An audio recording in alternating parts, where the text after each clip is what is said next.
Sizni 31 yil davomida qiynab kelgan bu og'riqni, shunaqa. Men hozir xalos bo'ldim shundan, to'g'rimi? 2 oy bo'lyapti og'rimadim.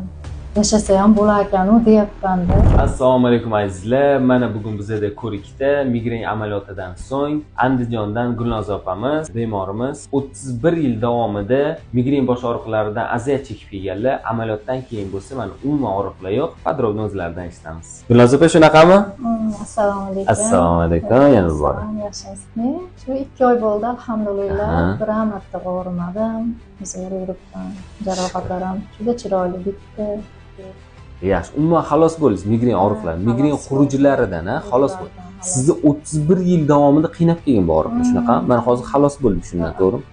Shukr, juda ham yaxshi. Qandaydir bir ishlar qilib qo'ysam, bir yerga borsam, og'riq kirib qolardi.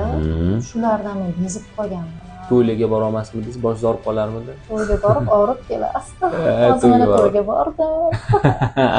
Yaxshimi? Alhamdulillah.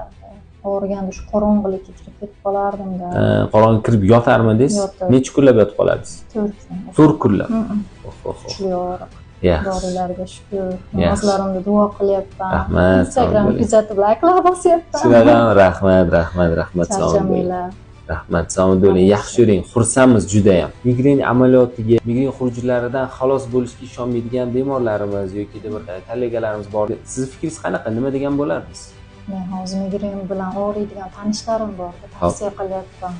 Boringlar, men manzilini beray. Mana 2 oy bo'lyapti og'rimadim. Yashasa ham bo'larkan-u deyapman-da. Xursandmiz, sog' bo'ling. Rahmat. Siz ham yaxshi bo'ling.